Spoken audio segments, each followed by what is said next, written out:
Good morning, everyone, and welcome to today's First Parent National Network webinar. We are so excited. We've got what a great turnout.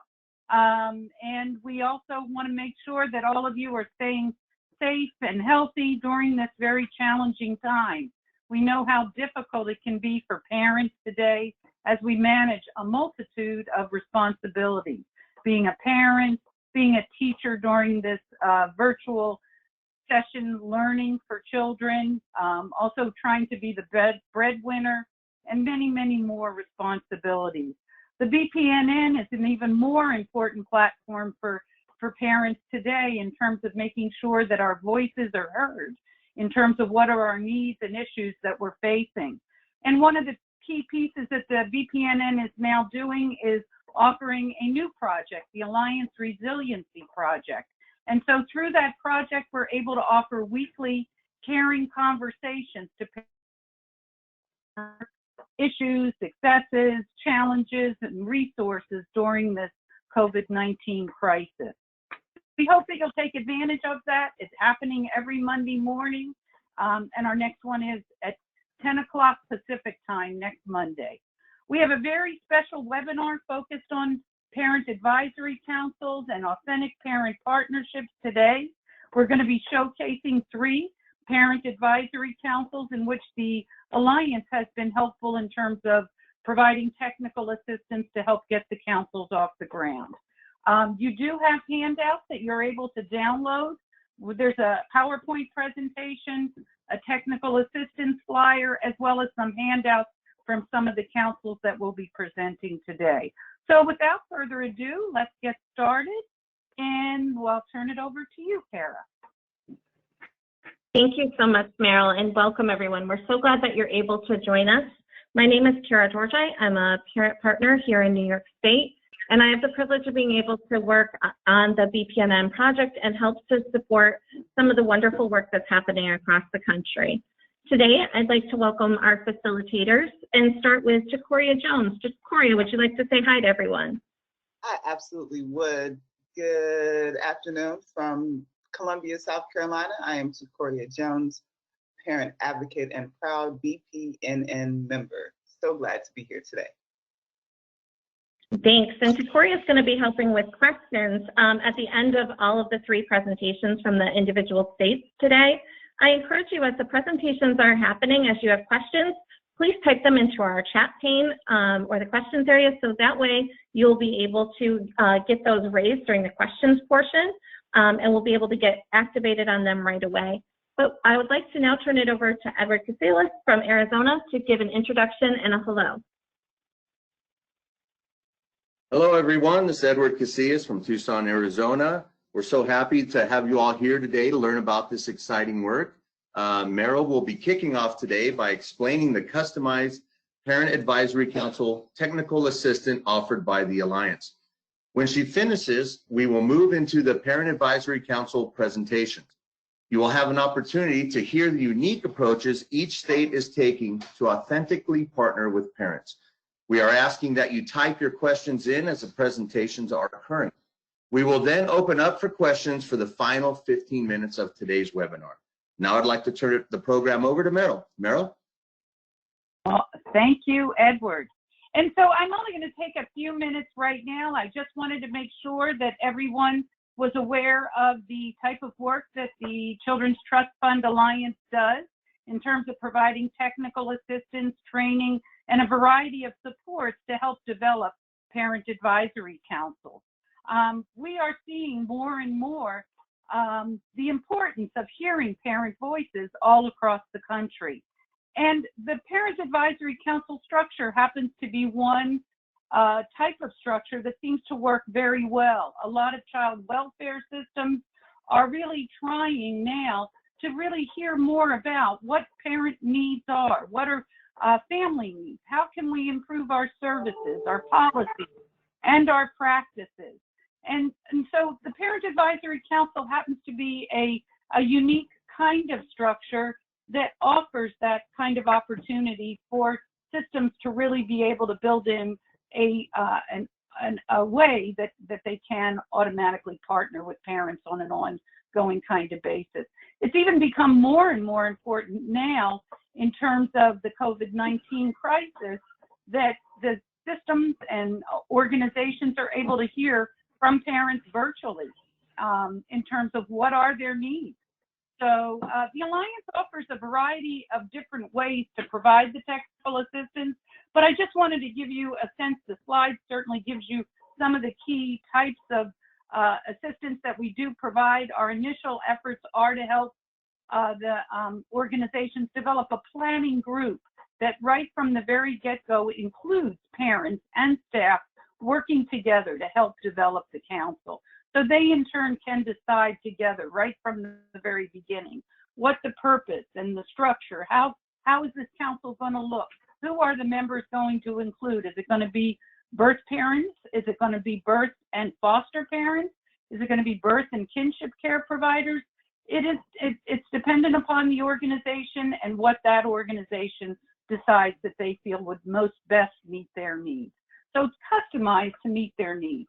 But these are some of the key ways that we see that are critical steps that need to happen in order to get a parent advisory council off the ground. There does need to be a designated staff member that would be able to respond to all of the council needs.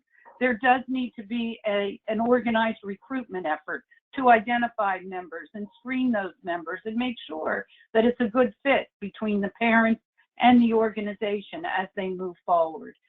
Training, technical assistance, and all those kinds of supports are also very critical. So with that, I would like to turn the first presentation, and that will be with our Arizona Parent Advisory Council group. And I'm going to turn it over to you, Sue Smith, who is the Prevention Administrator with the Office of Prevention in Arizona. And Sue, I will let you introduce your team. Well, good morning. Thank you, Meryl. And I have with me today from Arizona, Jeremiah Caldwell and Felix Fornino. And we're going to be talking about our Parent Advisory Council in Arizona, which we have to say a shout out to Edward, that I met Edward and Angelica, his partner in crime in Tucson, both parents in a local prevention activity in 2016, and they inspired me to really want to bring parent voice to the Department of Child Safety, which is the child welfare agency in Arizona. And in 2017, we began planning and submitted a proposal for our CB-CAP application, in which we would bring together parents, both birth parents and kinship parents, as well as folks that represent, we have a representative from the International Refugee Committee and some other groups that we wanted to tap into that involved peer parent support and those kinds of activities. And so what we did was we put together an application to be able to compensate parents and fund the work that they would be doing with us. And in our application, we looked at what would be the things that parents need to come to our meeting, and that would be things such as stipend for attending the meeting, travel reimbursement, hotel if needed, if they were traveling long distances, and also as far as when it came down to looking at the organizational pieces of how often would we meet, those were things that we threw around in our budget. We started with a quarterly meeting to discuss what would be things that we, as a collective group, the parents would contribute to the agenda. And that is kind of how we started in 2017. We started meeting regularly in 2018. And at the same time, there was also a group with Department of Child Safety that was starting to form called a Parent Advisory Board. And those were parents that had been involved with our system, and they had had their children removed and had been involved in successful involvement, many of them, with the department. And so we ended up also beginning to meet with some of those parents and eventually ended up combining with those groups. And Felix will talk more about that. As we began to look at the compensation too, we continued to grow into this coming year. I do want to say now our group has grown in the opportunities, and Jeremiah will be talking in a minute about all of our subcommittee work. But for our next year's application, I have even made a more robust budget for our parents to look at the compensation for their work that they do in our subcommittee groups. And I think that when it talks about what is successful is building in a budget, which I have done with our group to be able to sustain the work and compensate them for that time that they spend. And I think I forgot to mention too, childcare. We do also reimburse for childcare because that comes up as well. One of the things that we have looked at is when we first started, and we continue to do this, is getting our leadership, our executive leadership on board. And we now are into the Parent Advisory Committee has met our second director. They met our previous director, Director McKay, at one of our meetings, and they are invited to all our meetings. Normally, because the directors of the agency are pretty busy, they attend at least one a year. And then they've met our new director, Director Michael Faust, as well. We also have the support of the deputy director as of field operations, as well as the chief quality officer from the Office of Quality Improvement, which those, again, executive leadership support has been phenomenal in the success and the continued momentum growing our group, as well as, again, building in the compensations. I think that one of the things that when I look at challenges that we've had ever since the beginning, and Jeremiah will talk a little bit more about this from especially the parent perspective, but as far as the agency challenges are as we have leadership changes, which thankfully our leadership has continued on the same path as our previous director, but leadership changes can definitely be a challenge in an organization. And then there's the challenges of getting a real good representation of parents all across the state of Arizona. Particularly our short on rural parents and parents that are Native American, especially. We have at this time no parents to represent our many Native American community members that Arizona has quite a large population from that group. And I think also the other challenge has been that some of our parents have changed jobs. Some of them have had given birth and maybe had an ill child. And so as their priorities in life have changed, that has then, I think, put a little bit of a challenge on them being able to attend all the time or maybe even continue their participation in general. And so one of the things that I think, if to share the lessons learned, that especially Felix and I have talked a lot about this, has been trying to rotate our parents' involvement so that we're not always relying on the same parents to help us in providing us input and feedback. When we began, we had a very small group of the Parent Advisory, which we were calling at the time the Prevention Advisory Collaborative, and now the Parent Advisory Council. And as you grow a group, you're able to then hopefully rotate some of those parents and their opportunities to participate, so that you avoid that burnout that you're always going to the same parents. As we've started to work in the subcommittees, that is, again, trying to help integrate that shared workload so that no one person or just a couple handful of people feel that the burden is all on them.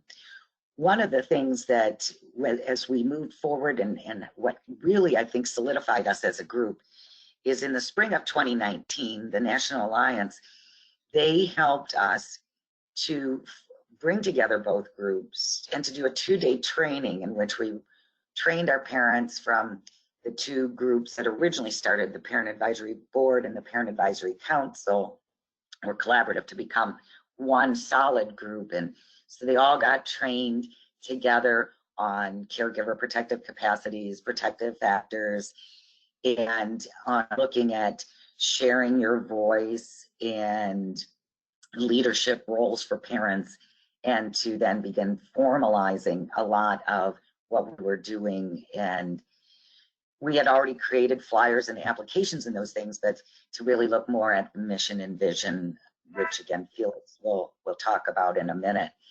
In my team today, what we're going to do is hopefully provide you an overview. We provided some handouts that you can download from our newsletter, as well as the accomplishments of our parents. Edward, who's introducing us earlier today, he's a member of our group and also serves on a national role with the Alliance National Parent Partner Collaborative. And we also have another member that is also at a national level with the Parent Advisory Council through the Children's Bureau, the National Friends Organization. So from small accomplishments in within our state and in counties and communities to a national level, I'm just so proud that I am a part as not only a parent, but also as a peer to the parents. And I think the biggest thing that I feel has also been a success is the relationship that we all form of mutual respect and understanding and appreciation for all of the gifts that we bring to our team. And now I'd like Jeremiah Caldwell to introduce himself and talk about, as a member, a parent in Arizona, as well as a member of our PAC, on all of the things that he'd like to share with you on the successes and challenges. Jeremiah? Thank you, Sue. Yeah, I'm Jeremiah Caldwell. I'm a parent advisory member here in Phoenix, Arizona. I'm a single father of a 14-year-old daughter and a 12-year-old son. Getting through this COVID like everybody else is, right? Adjusting. Some of my personal accomplishments, excuse me, with the different committees I've participated in, and I've presented at the Child Abuse Prevention Conference here in Phoenix, Arizona. I've helped interview candidates to replace DCS positions with the Office of Prevention. Some of the committees I worked on are the newsletter, the Fatality Review Board, recruitment. Just like Sue was saying, we are trying to get different members from outlying counties, not just our major county, Maricopa. I've also started a prevention video, which is played at the agency where the parents dealing with the department have to provide their drug test. I've addressed the importance of parent voice to the regional prevention councils here in Arizona.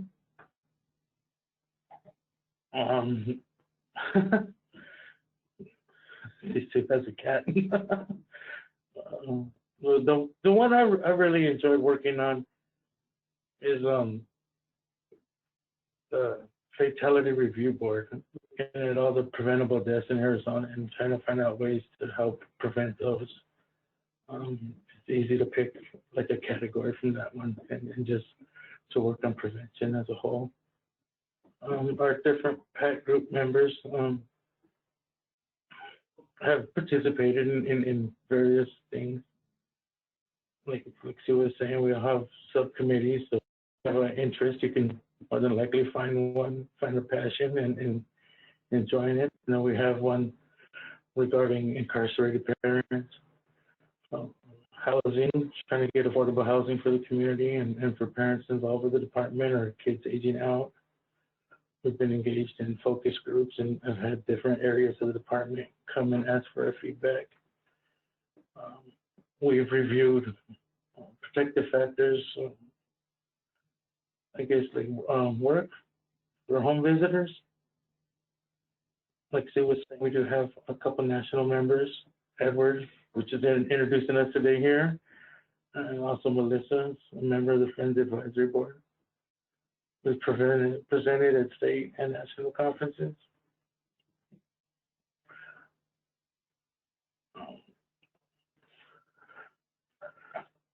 yes, challenges. I believe challenges for myself especially would be time constraints. You know, I have to work a 9 to 5 or 7 to 4, whatever, what have you, and get my job done and also make time for my commitments with the parent advisory board.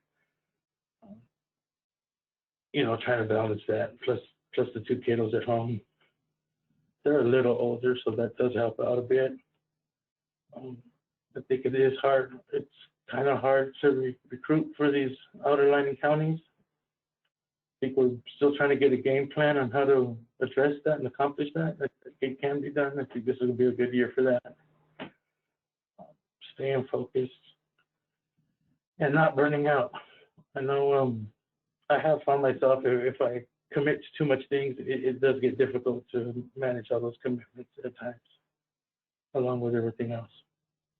So trying to keep a balance, you know, have the balance of maybe not being able to attend every meeting. And keeping the fire alive too.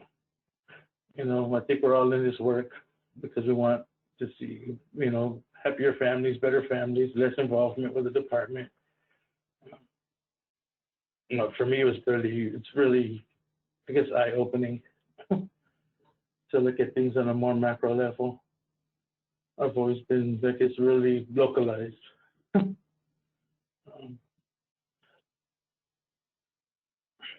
Staying focused on our PAC goals. Sorry, trying to read it. I don't think I need to.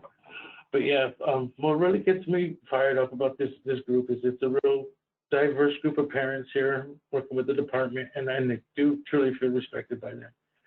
I don't think it's just there. I mean, I do feel a respect coming from the department.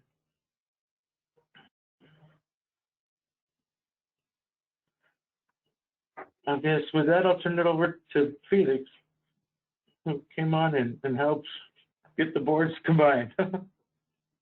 Good morning, everyone. Felix Fornino here from beautiful sunny Arizona. Unfortunately, it's going to be a little bit hot today, but I wanted to mention thank you, Meryl, for having us today.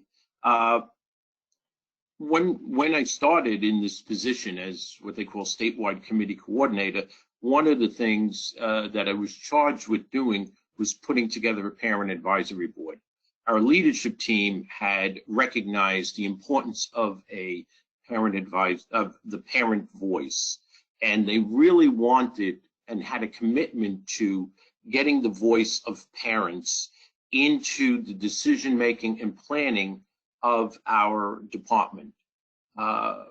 It was recognized that having the voice of parents entering or at the table can really make a difference in how we're planning and make a difference for how people who have open cases with DCS, which is what we call ourselves, the Department of Child Safety, how we handle those cases.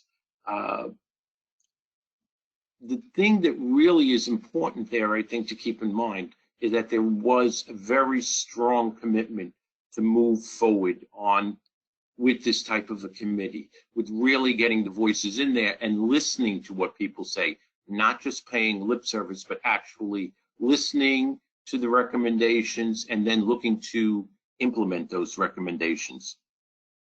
One of the things that I was charged with doing initially was recruitment of parents. Fortunately, my boss, who was, it's hard to call her a supervisor because she is the Chief Quality Improvement Officer for the Department of Child Safety, but she steered me in the direction of some very fine people, some people who could introduce me to parents who were working with other parents. So when we began to formulate the board, one of the things we did is we were very lucky to identify people who actually were working with families who currently were going through the system and had open cases with DCS. So not only did we get the benefit of people like Jeremiah's experience and Edward's experience, but we also had the benefit of them getting continual feedback from the people that they were working with. It's like continually doing research So it really helped to strengthen the board and also to improve the enthusiasm that everyone had. So that interaction was extremely beneficial in recruiting. And when we recruited, I also learned a lot about the parents, the people that we were working with. From there, I had started to develop a structure, which actually had been developed for the most part previously.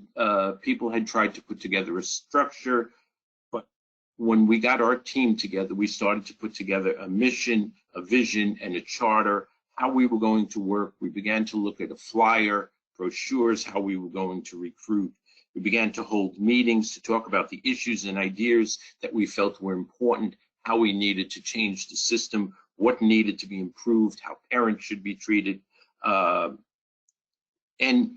we also wanted to be involved in all aspects of the department. And we began to see that as people started to approach our board. Fortunately, and they took away my my little heaven sign there, but there we go. There's my heaven sign. Fortunately, heaven did shine down upon me because I was the one person doing this, and entered Merrill Levine and Kara and Michael from the Alliance, and they approached me and they approached the department, and they said, look, we can help you with your parent advisory board. And they began to work with us to help us develop not only the mission and vision, but also the values that our board felt that we stood for, and the values that we wanted to see implemented, which were changes from many times the way a child welfare agency would behave. They helped us to shape our structure, give us more structure, create a feedback loop. As Sue mentioned, the director tries to attend at least one meeting a year. Our director actually has the approach, I think, of attending more than one meeting because he's very interested in hearing what the parents have to say. But we have that feedback loop. They helped us to shape and mold and put together our structure. And in addition to that, they also gave a lot of support. We had a lot of long conversations, philosophically discussed how a parent advisory board should look, what it should look like. They were there every step of the way, helping us to grow from this little group with one person who was working with parents to a much bigger group, where we ultimately then combined with the prevention group that Sue had started. And matter of fact, some of our members like Jeremiah and Melissa and others, they had overlapped, and Edward in both groups. So the Alliance really helped us to grow in maturity as an organization and gave us much more, even more credibility within the Department of Child Safety, where now our parents are included in a lot of decisions. People, as Sue mentioned, we have to fight sometimes to make sure that our people are not being overutilized, that our members are not overutilized. But it really has been a great ride. Not only did the Alliance help us with the shape, the structure, they gave us support. They had a 2-day training where we talked about protective factors, protective capacities. We just talked about things in general, and the group began to bond even more so. They say a lot of the long conversations that we had not only gave us encouragement, but there was also love by the folks at the Alliance, and they really helped us to grow. And I think in the future, we're going to be doing a great job because we have some fantastic people on our board. Anyway, I'm going to turn it back to Meryl or Kara, I guess, so that we could move on.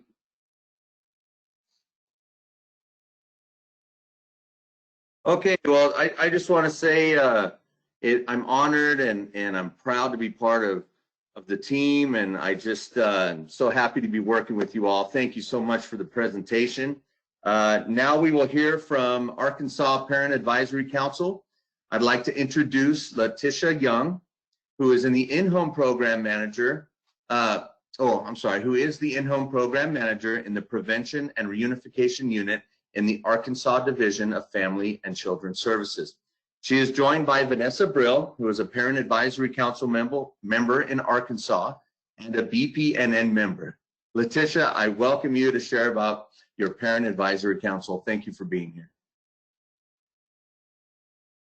Hi, so like you said, I'm Letitia Young. I'm the in-home program manager for Children and Family Services. I'm excited to be here today. I would like to just start off by saying that the Parent Advisory Council is probably my favorite thing that I've done working with the department. I love them so much. So I wanted to give a little background on how this started.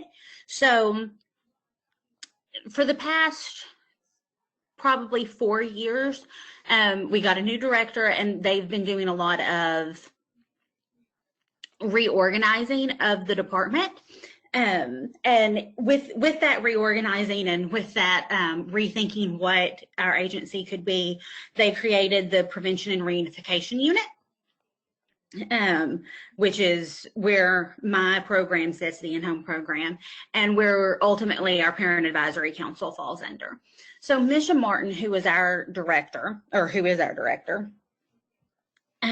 come, I would say that during this reorganization, the Children's Trust Fund, which is normally a separate nonprofit in states, got moved under the DCFS umbrella. So the Children's Trust Fund is also now in our unit.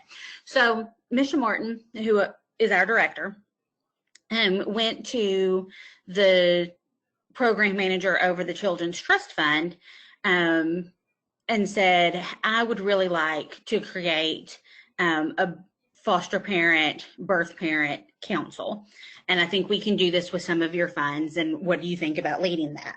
And so she came to me, Sherry Joe, the Children's Trust Fund person, came to me and said what she was asked to do and if I wanted to join. And I said, yes, but I want to talk about what we really want this council to be. And do we think that we are in a point in our state right now where the best place to start is a joint council between our birth and foster parents?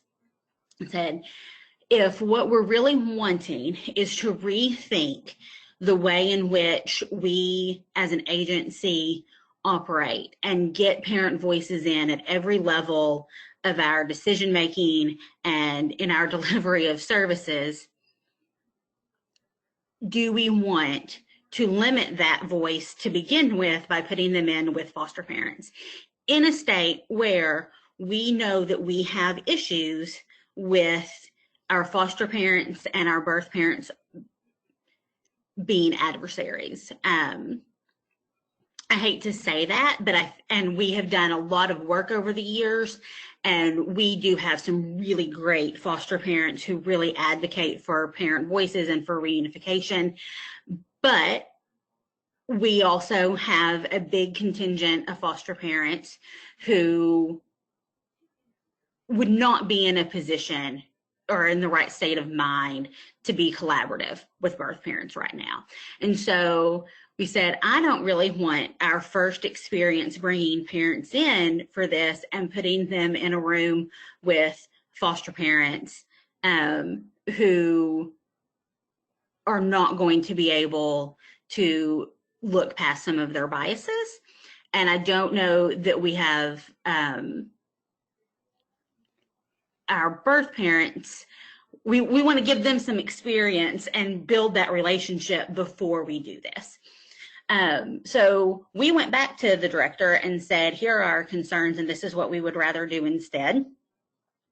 And she said, those are some really good points. Let's do that. So instead, what we started with was a parent advisory council that is made up just of parents that have been involved in our system at some point. So we have parents who had a foster care case and had their children removed that ultimately ended in reunification, but we also at the beginning had someone who did not, who voluntarily terminated her rights and put her children up for adoption. People that have just been involved in our system because they had an investigation, people that have been involved because we had a protective services case, which is in our system, that's when we have done an investigation, we have found it true, and we've opened services, we've opened a case to provide services prior to having to bring the kid into foster care. We've had, we opened it up to families who were involved because of a supportive services case where they voluntarily came and asked for help. I don't think we actually have anybody on our council right now that is involved for that reason, but it is open to them. And for families that were involved in what we call differential response. So they didn't have an investigation, but it came into the hotline and went a different route.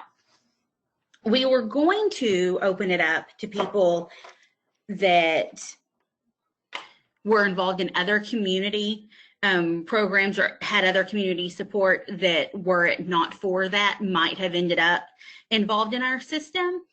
And that ended up not happening, mainly because we didn't get any referrals or nominations for that.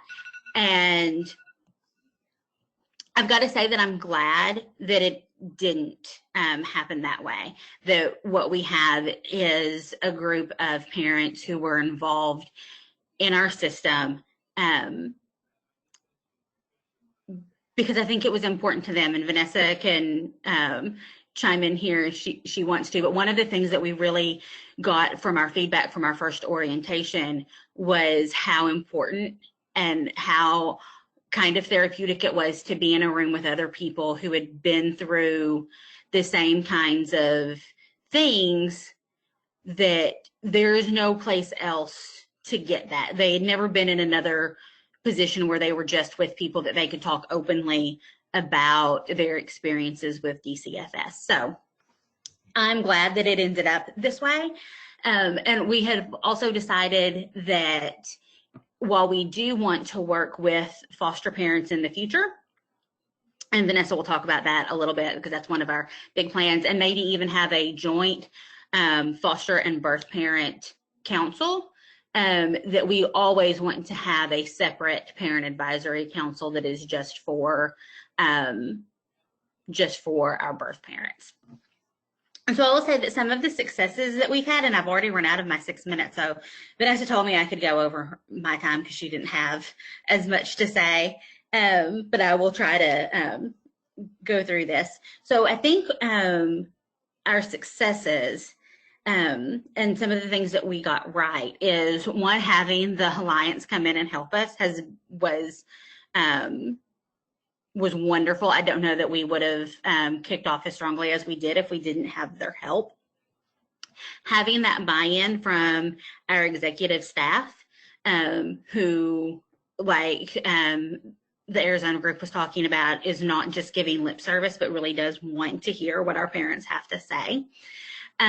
Making sure that you pick the right people, the DCFS side or the agency side, to be the partners in this. And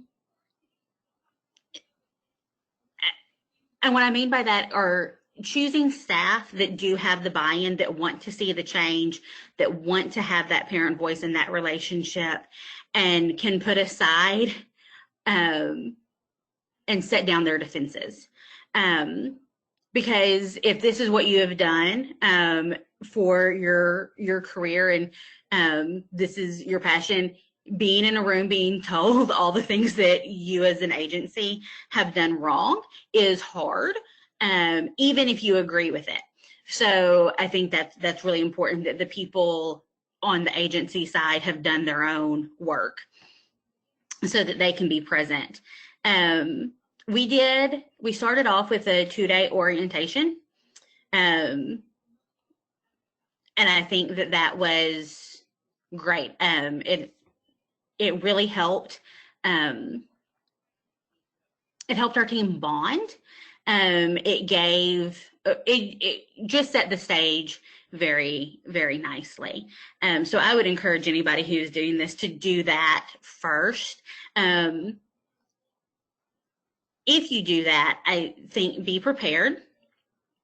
So one of the things that we did was we did strategic sharing, that our parents like, that we have tried to continually build those skills. We don't get to spend as much time on that as we would like, but I think that that was a really important thing that we did.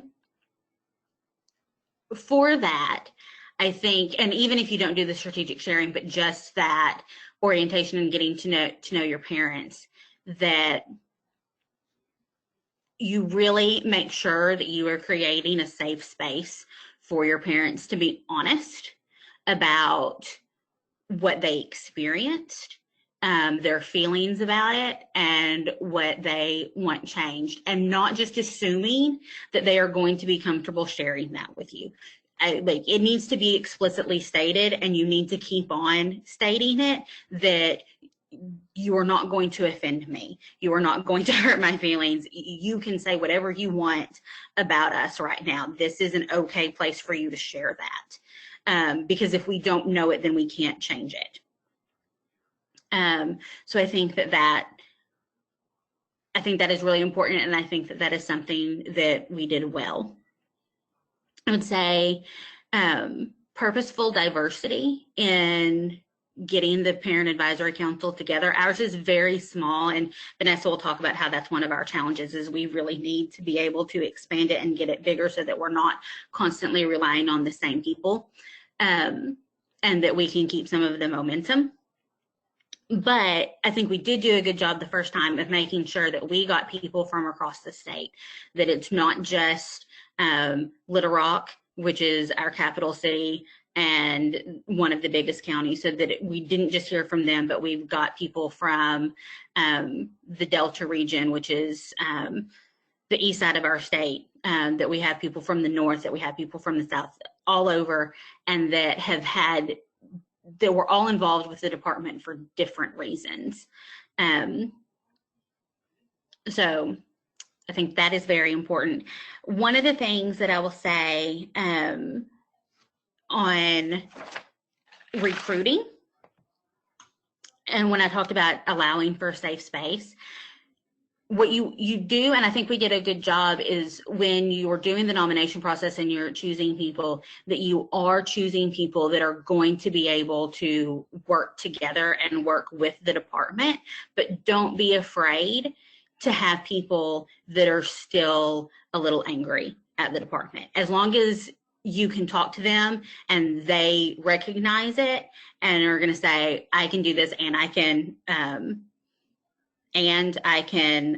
continue to work with you, I think you need to take advantage of that opportunity. So now I'm going to switch it over to Vanessa so she can talk about some of our challenges. So Vanessa is, obviously she is on our board. She's also a member of the Birth Parent National Network. And I would like to share that she just recently got her LCSW. So I'm super excited for her. And okay, go Vanessa. Thank you so much, Letitia. Yes, thank you for having us here today. Oh, I can't hear you, Vanessa. Am I still muted? Can you hear me? You're very far away, Vanessa. Can you hear me now? Now Yes. you're better. We were having issues with my audio early on. We're hearing you, Vanessa. You can hear me now? Yes. Yes. Okay. And So, unfortunately, Vanessa, we never. are running out of time, so I'm going to try to get through my portion rather quickly. So I think, as others have mentioned, one of the biggest challenges that we've had is that time, getting together for those valuable in-person meetings. And, we do work well together as a team, and we build off each other's energy. And so those are very important meetings for us to have, but it can be difficult making that a reality. We are spread out over the state, and oftentimes we'll agree upon a date and a time for everyone to get together, and then life happens in the morning of, people run into challenges with car trouble or childcare or work responsibilities or something, and it's just it disrupts it. I think that Letitia hit on, if we had a larger council, we had more members, that might not be as disruptive, but it's kind of hard to work when you've only got like 2 or 3 members together. And the new recruits is definitely a challenge for us. So again, just trying to find ways, this kind of will build into that lessons learned too, peace of mind, where the recruitment is an issue. It's just looking for new ways, thinking outside of the box on how we can get that pool of new recruits, people who are interested in being a part of the council and that who will work well with the council. You know, I know that we've run into issues where people have presented with challenges that, you know, have shown that they would not probably work well as a team, you know, very strong judgments against certain types of findings, or just those cases where maybe, you know, someone did give up their kids for adoption or weren't reunified. So that can be a challenge. Funding has been an issue too. I won't go into that with great detail because of the time, but yeah, it's just important to make sure that you kind of cut through all of that red tape and those barriers to funding. Our state does not allow people with our backgrounds to be designated a state employee, and so that's made it challenging to pay us. And there's other things that have kept DCFS from being able to provide that funding readily. So that's an important thing to kind of look at on the front end. And having those, it's important to, like, as I'm looking at the lessons learned and this sustainability, I think with this COVID-19 thing, it's really given us a lot of insight on video technology and how to really feel like you're connecting when you can't connect, right?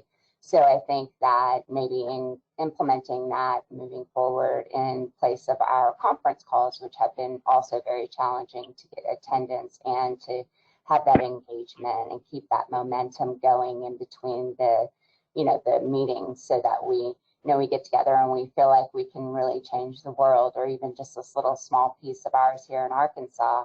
And then it's, you know, you find that work and life and all of those things happen in between the meetings, and it's kind of hard to sustain that, you know, that momentum going forward.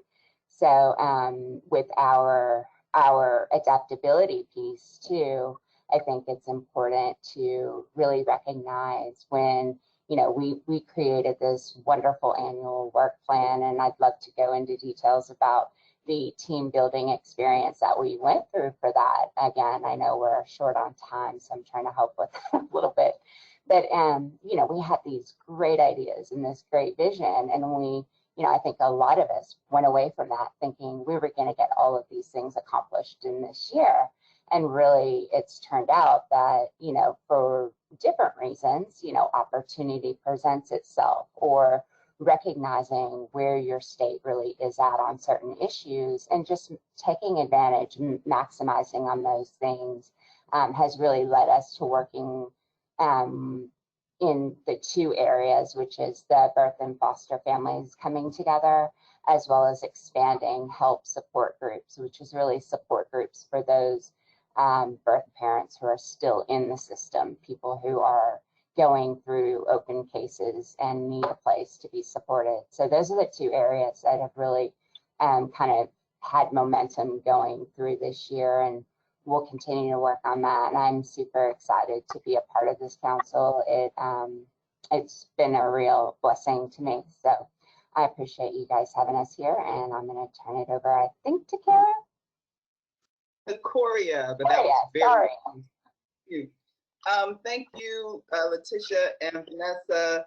Letitia, PACs love you too. Thank you for the work you're doing out there and keeping it real in Arkansas. Next is Georgia.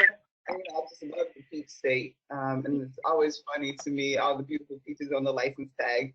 And then you find out that California produces 3 times as much as Georgia and South Carolina combined. So welcoming the DFCS, Prevention and Community Support Section Director, Natalie Towns. She's going to introduce her peach of the team. And thank you all for joining us today. Thank you, Takoria, and greetings from Georgia. Again, my name is Natalie Towns, and I'm the Section Director of the Prevention and Community Support Section within the Georgia Division of Family and Children's Services. And my colleagues that I have with me here today are Lindsay Davis. She's the Program Specialist within our section and also the Parent Advisory Council Staff Liaison. And we are honored to have one of our parents, Ms. Christy Garner, who's also a BPNN member. I just want to give you a really brief or kind of overview of our section. As I mentioned before, we are part of the Division of Family and Children's Services, which is within the Child Welfare Agency. With prevention being within the Child Welfare Agency, we're able to provide a nice continuum of services from prevention to well-being to safety to permanency, which is hopefully reunification. Within our section, we have several different funding sources, federal and state funding sources, to help us support the work of preventing child abuse and neglect. We focus on primary and secondary prevention, and we also have those funding sources available to help us promote safe and stable families, adolescent pregnancy prevention, etc. And so we don't work directly with families or children. We can't use that federal and state funding to contract with local, community-based, state and statewide organizations who do the work of reducing the incidence of child maltreatment. So now I will turn it over to Lindsay to tell you guys a little bit more about the Parent Advisory Council here in Georgia. Hi, everyone. So the Georgia PAC Planning Committee was formed in early 2019 and included Georgia DFACS staff, and we also included DFACS case managers. We had staff from our section and Alliance staff and 2 parents. As Natalie mentioned, I was appointed as the dedicated Parent Advisory Council staff liaison in February 2019. And so I helped coordinate in the development of the PAC with the Alliance. I continue to serve as that point person. So the Alliance helped us develop a flyer that we used for recruitment. We solicited applicants at meetings and through sharing with our partners. Parents on the planning committee also helped us share the flyer.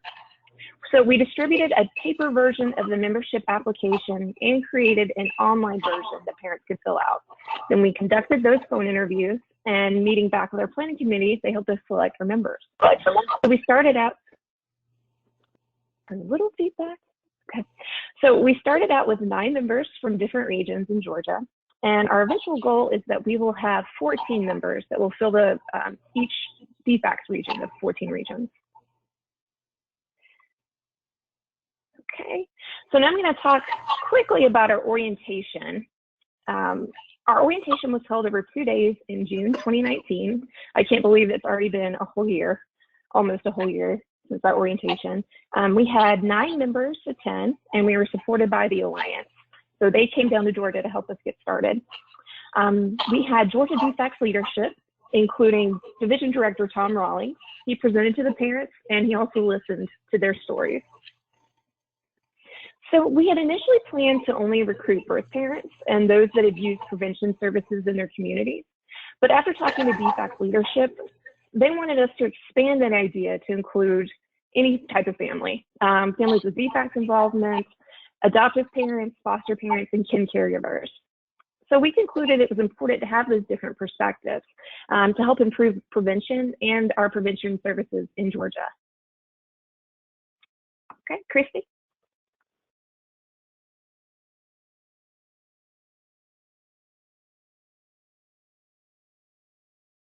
Okay, I had to work out my name is Christy Garner. I'm on the Parent Advisory Council. I'm also a BPN member, and I'm also a foster and adoptive parent here in our county. I'm going over the roles of our PAC that we had discussed and came up with. We wanted to make sure that we served as partners with DFACS. We wanted to inform them of the services and practices and to gain a greater understanding of the needs and especially the service gaps that they have through our own experiences. We advocate on behalf of parents and other caregivers to promote improvements to the welfare system, especially in regards to prevention. We want to model the value of parent engagement within the division, and we are to ensure that there are strong parent voices in shaping programs, services, and strategies to result in better outcomes for the children and their families. Natalie?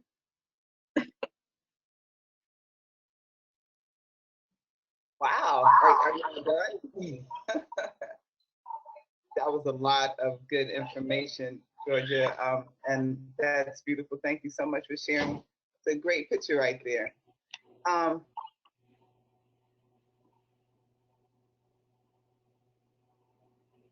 Victoria, I think Nancy's gonna wrap up with a little bit more.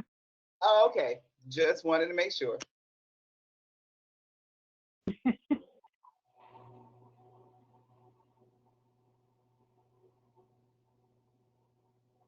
Natalie, are you there? I am. Just wanted to kind of talk a little bit about our partnership with the Children's Trust Fund Alliance. They help provide expert support and training that was invaluable to us. They also help support the parents' needs, especially as it relates to facilitating all of the reimbursements of the childcare, travel, and honorariums. And the Alliance also helps us to facilitate meeting logistics and, again, the honorariums. So I just want to wrap up by letting you guys know a few of our lessons learned. Just starting with the successes and benefits. Number one, we do have dedicated funding. I manage the budget for our section, and as I mentioned, we have several federal and state funding sources, and we primarily use our CBCAP funding, and state funding, and sometimes our TANF funding to support the Parent Advisory Council. Again, a dedicated staff person. We heard from the Alliance and several other national organizations that we consulted with, including Friends and the National Family Support Network, and they also recommended that dedicated staff person. And again, we can't stress enough the consultation with the Alliance to help us get started and to help us maintain the Parent Advisory Council has just been invaluable. That planning committee, I think especially a benefit having the two parents on the planning committee, having the DPACs case manager and the DPACs reunification specialist. They all provided invaluable feedback and input during our planning process. I think I've heard from the other two states that commitment from leadership is just it's just a must. That buy-in from leadership to show that it's important, and they also value the parent voice, and they really want authentic parent engagement. One thing that I didn't realize was going to be a benefit that ended up being a benefit, we as a part of the Child Welfare Agency, we are to develop a 5-year child and family services plan that we have to submit to the federal government. And every year we have to report on that plan, on our progress on that plan, on the annual progress and services report.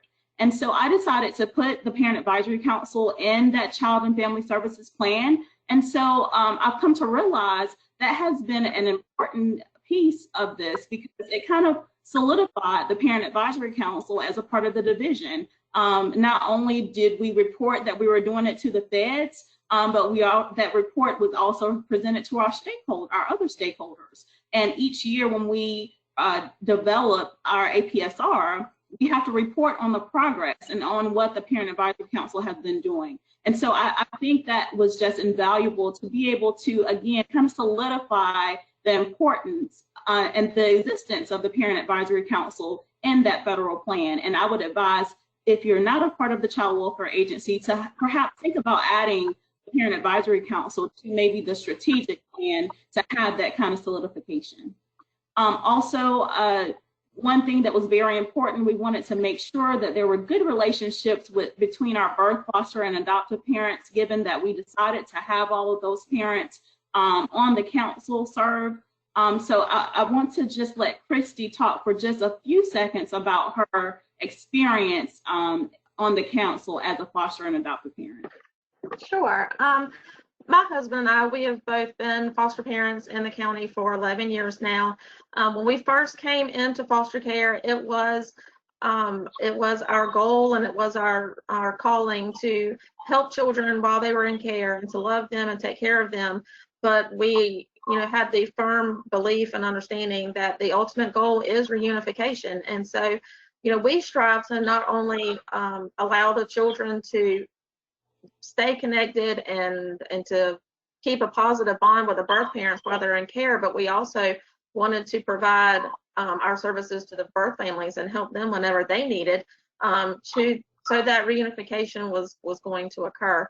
And that's just always something that we've always felt very strong about. The best place for the children is definitely with their birth families. And so that's always something that we've done through art projects, phone calls, just making, their parents a part of our daily conversation so that they know that their parents, even though they're not here, that they still love them very much and they're working really hard to be able for them to move back into the home.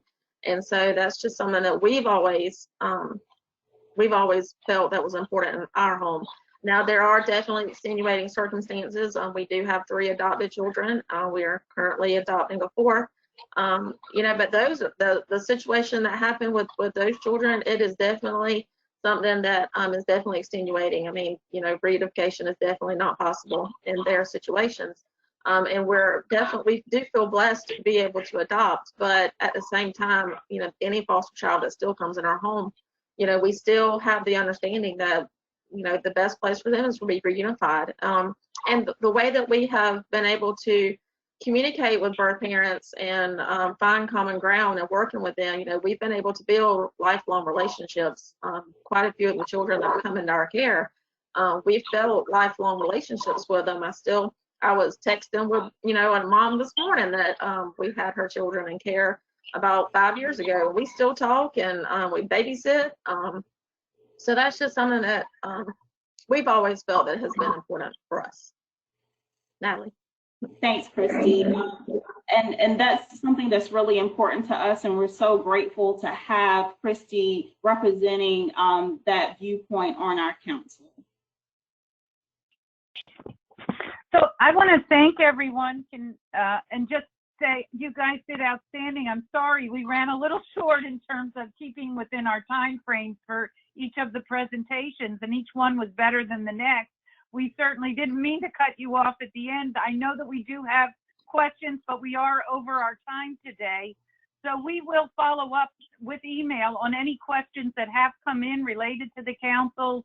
We are hoping that all of you that are on with us today and have stayed through the presentation will feel free to send us questions if you do have them, and we will follow up with you. We thank everyone. We especially want to say thank you to all of our presenters for doing a great job this morning. We are excited that parent advisory councils are certainly growing and developing all across the country, and we hope that you might consider doing that within your state if you feel as though that may be a helpful structure. So thank you all for being here with us today, and we look forward to having you join us on our Caring Conversations next Monday. Thanks all. Bye-bye. Bye, everyone. Thank you.